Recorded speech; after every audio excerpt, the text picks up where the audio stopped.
Assalamualaikum warahmatullahi wabarakatuh. Apa kabar anak-anak semuanya? Semoga semuanya berada dalam keadaan sehat walafiat, kemudian tetap semangat, masih semangat. Semoga mendapatkan kelancaran, kemudahan, dan rezeki dari arah yang tidak disangka-sangka. Amin amin ya rabbal alamin. Baiklah, marilah kita mulai kegiatan pembelajaran hari ini dengan mengucapkan lafaz basmalah. Bismillahirrahmanirrahim.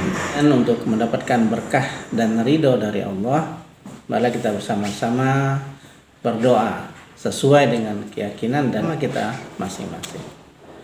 Dan Bapak akan memimpin dalam agama Islam. Mari kita angkat tangan kita. Allahumma salli ala Muhammad wa ala ali Muhammad. Rabbi shrah li sadri wa yassir li amri wahlul 'uqdatam min lisani yafqahu qawli. Rabbi zidni ilma warzuqni fahma. Raditu billahi rabba wa bil islami dina wa bi Muhammadin nabiyya wa rasula. Rabbi zidni ilma warzuqni fahma. Amin ya rabbal alamin. Allahumma shalli ala Muhammad wa ala ali Muhammad. Pada pertemuan kali ini kita akan membahas tentang belajar kelompok secara efektif dan efisien. Dan apa tujuan pembelajaran hari ini? Ya, tujuannya adalah agar kita bisa berlatih untuk melakukan belajar secara berkelompok dengan efektif dan efisien. Nah, lalu karakter apa yang ditanamkan dalam pembelajaran hari ini? Yaitu karakter bekerja sama, kemudian karakter saling menghargai pendapat orang lain, karakter menyampaikan pendapat, kemudian karakter untuk saling asih dan asuh, gitu ya. Sebelum memulai pelajaran, Bapak akan memberikan sebuah ice breaking yang berupa sebuah game, ya. Nah, nanti game ini kalian jawab di kolom komentar. Nah, jadi kolom komentar tuh di mana yang bisa kita lihat? Lihat misalnya kita buka video YouTube pembelajaran ini, ya. Nah, kemudian setelah selesai kita geser ke atas, ya. Kita geser ke atas, nanti yang paling bawah itu terakhir sekali ada kolom komentarnya. Tempat kita memberikan komentar.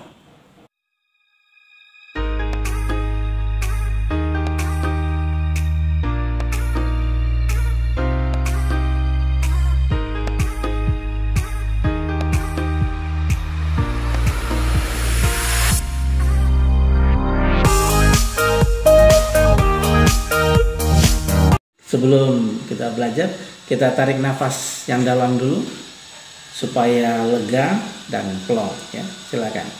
Tarik nafas yang dalam 3 kali.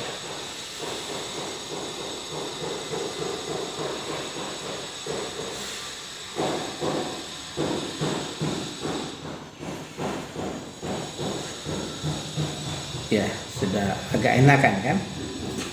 Nah, sudah siap semuanya? Kalau sudah siap, kita akan segera mulai.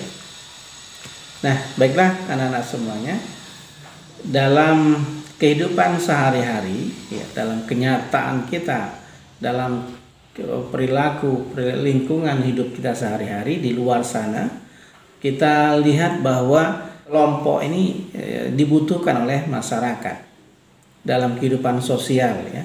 Seseorang itu perlu juga kadang-kadang berkelompok, karena kita adalah makhluk sosial yang bersosialisasi. Contohnya apa? Nah, contohnya kalau di kampung-kampung atau di RT tempat tinggal kita kan ada acara yang namanya gotong royong, kerja bersama-sama. Ya, jadi tujuannya apa? Ya, dengan kita bekerja bersama-sama tadi, rame-rame, sesuatu yang berat menjadi ringan, sesuatu yang sulit menjadi lebih mudah. Betul ya? Nah, lalu dalam kehidupan kenyataan sehari-hari, apalagi yang kita lihat? Contohnya dalam lingkup yang lebih besar ya, negara. Nah, negara yang bekerja sama itu menjadi lebih kuat. Ya. Contoh negara sekutu, negara Amerika dengan sekutu-sekutunya. Nah, ini, mereka berkelompok, bekerja sama, saling dukung, saling tolong-menolong, sehingga mereka menjadi kuat. Nah, dan kalau mereka bersengketa dengan negara lain, nah negara lain akan berpikir mereka tidak hanya menghadapi satu negara saja, tapi sekutunya juga akan ikut nanti dalam berperannya ya. Nah, jadi apalagi contohnya itu dalam hal positif ya, kita berkelompok untuk melakukan hal-hal yang positif. Nah, kalian dalam kehidupan belajar di sekolah sehari-hari, ada juga siswa yang tidak mau berkelompok, dia maunya sendiri, individu gitu ya. Nah, mungkin dia merasa lebih mempunyai kelebihan dibanding kawan-kawannya, dia merasa lebih mengerti, lebih pintar ya, sehingga dia tidak mau berkelompok. Nah, bahkan dia bisa mengerjakan sendiri tugas kelompok itu dia sendiri. Nah, namun yang dimaksudkan di sini tujuannya adalah bukan itu, ya. Jadi esensinya adalah ada jalinan silaturahmi, ya. Ada jalinan sosial antara kita dengan teman yang lain, ya. Kita bertukar pendapat, kita bertukar pikiran, ya. Ada interaksi sosial. Ada kita saling menghargai pendapat orang lain, saling membantu teman kita yang mengalami kekurangan. Kita kan ada kelebihan, ada kekurangan. Kalau dalam kelompok itu, nah kalau kita lebih kita berikan teman kita. Nah kekurangan kita, teman kita nanti akan menutupinya atau mengajari kita. Belum tentu kita semuanya paham. Pasti ada hal-hal tertentu yang kita juga belum paham. Nah, teman kita nanti akan mengisi atau memberikan pemahaman kepada kita, gitu ya. Begitu juga sebaliknya. Kita lihat dulu pengertiannya, ya. Belajar kelompok itu apa? Nah, jadi arti dari kelompok. Nah, jadi kumpulan orang-orang ya, yang terdiri dari 3 orang atau lebih yang mereka melakukan sesuatu secara bersama-sama untuk mencapai tujuan bersama. Nah, jadi itu pengertian dari kelompok, yaitu kumpulan dari beberapa orang yang melakukan sesuatu itu bersama-sama dengan tujuan untuk mencapai hasil yang diharapkan secara bersama-sama. Nah, efektif dan efisien. Efektif itu apa? Ya, efisien itu apa? Nah, kalau efektif itu lebih kepada cara kerjanya. Jadi caranya lebih praktis, lebih mudah. Kalau efisien lebih kepada waktu. Jadi lebih menghemat waktu, waktunya bisa lebih cepat dibanding kita bekerja sendirian. Contoh, misalkan orang mau membangun rumah, gitu ya, membangun rumah, dia sendirian bekerja dibanding dia bekerja bersama-sama, mana yang lebih cepat? Nah, tentu lebih cepat yang bersama-sama kan. Nah, begitu juga tugas-tugas yang diberikan oleh guru di sekolah. Kan tugas oleh guru itu kan ada 2. Ada yang secara individu, ada yang secara kelompok. Nah, gitu ya. Kadang-kadang kita mengerjakan tugas secara sendirian, kadang-kadang kita berkelompok. Nah, jadi esensi dari kelompok ini tadi ya bukan membedakan pintar dan kurang pintar, bukan itu esensinya. Intinya itu adalah kita menjalin adanya hubungan sosial, interaksi sosial, ya.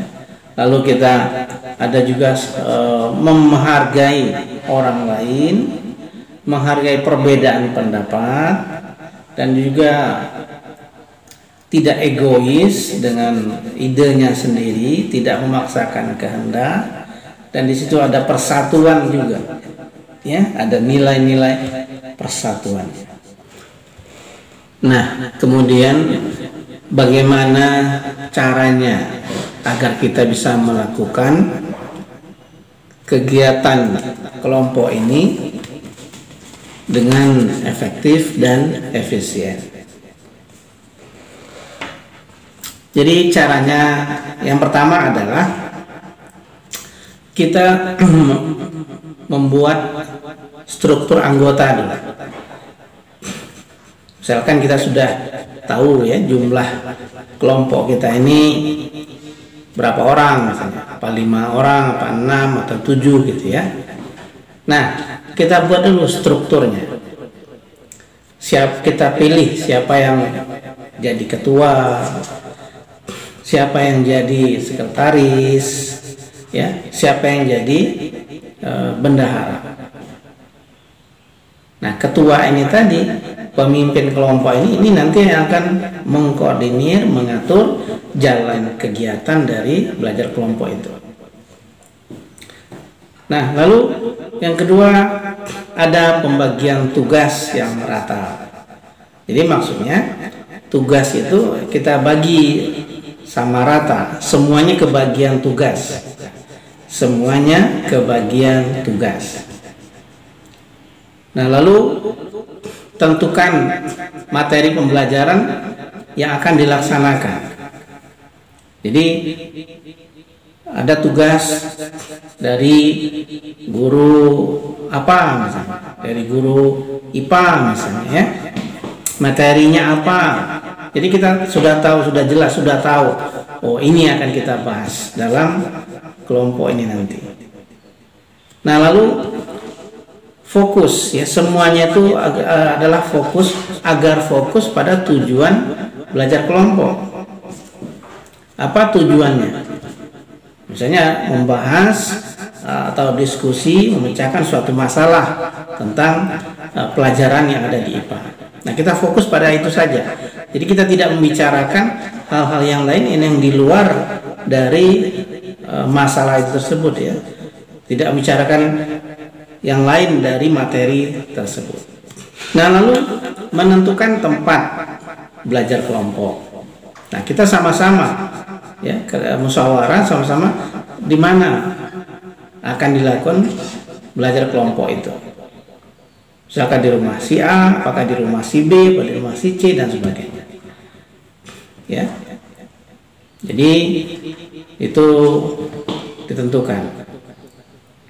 Nah, lalu menentukan lama dan waktu belajar kelompok. Jadi berapa lama kalian mau belajar kelompok itu, Mbak? Tentukan dulu batas waktunya sehingga ada limitnya. Misalkan selama 2 jam misalnya, supaya tidak ngalor ngidul. Jadi ada batasan waktu. Misalnya dari jam 2 sampai jam 4, jam 4 selesai, semuanya pulang ke rumah masing-masing. Sehingga tidak molor, sehingga orang tuanya tidak tunggu-tungguan, kemana anak saya ini, kenapa belum pulang gitu ya. Jadi semuanya harus ada batas waktu. Tidak selesai hari itu, nah lanjutkan lagi besok ya, gitu. Nah, lalu perlengkapan apa yang dibutuhkan? Jadi sebelum kita pergi ke rumah teman kita, tempat belajar kelompok tadi, nah semuanya masing-masing membawa perlengkapan yang dibutuhkan. Sehingga dengan lengkapnya perlengkapan tadi, maka kegiatan belajar kelompok dapat berjalan dengan lancar, tidak terhalang. Nah, lalu saling membantu. Jadi sesama anggota kelompok ini tadi adalah saling membantu, ya, saling saling asih dan saling asuh. Nah, si A ada kelebihan di sini, dia memberikan di sini. Si B ada kelebihan di sini, dia. Jadi lengkaplah nantinya, ya, dengan gabungan dari semua orang, peran-peran dari orang-orang tersebut, ya. Nah, 9, ciptakanlah suasana belajar yang aktif dan bukan pasif. Jadi semua kelompok harusnya aktif, terlibat. Jangan hanya 1-2 orang saja yang aktif. Jadi semuanya harus aktif. Itulah yang namanya kelompok. Kalau hanya 1 orang saja yang terlibat, yang aktif, ya itu tugas individu, ya, bukan tugas kelompok. Pokoknya semuanya harus aktif, ikut berperan, ya. Kalau misalnya ditanya idenya, dia memberikan pendapat, ya. Kalau disuruh memberikan gagasan, dia berikan gagasan. Atau ada yang dia tidak setuju, dia berikan argumentasi. Jadi terbuka, sifatnya terbuka. Nah, lalu menciptakan suasana yang serius tapi santai. Maksudnya jangan sampai tegang, jangan sampai panas, lalu bentrok, gitu ya. Saling tidak mau menghargai pendapat orang lain. Akhirnya nanti pecah kelompoknya, pisah, itu kan tidak bagus. Jadi ciptakanlah suasana yang serius tapi santai. Bisa dengan memutar musik instrumen, ya, instrumental, gitu ya, supaya suasananya agak rileks. Nah, demikianlah anak-anak semuanya tentang belajar kelompok ini, ya. Jadi kesimpulannya tadi adalah mulai dari pengertiannya, ya, apa pengertian kelompok tadi kan, yaitu kumpulan beberapa orang yang melakukan sesuatu hal secara bersama-sama untuk mencapai tujuan bersama. Nah, lalu manfaatnya tadi banyak kan, manfaatnya banyak. Berikutnya cara-caranya, ya. Ya, demikianlah penjelasan dari Bapak pada hari ini. Lebih dan kurang serta kesalahan Bapak mohon maaf, kepada Allah Bapak mohon ampun. Akhir kata, wabillahi taufiq wal hidayah. Wassalamualaikum warahmatullahi wabarakatuh.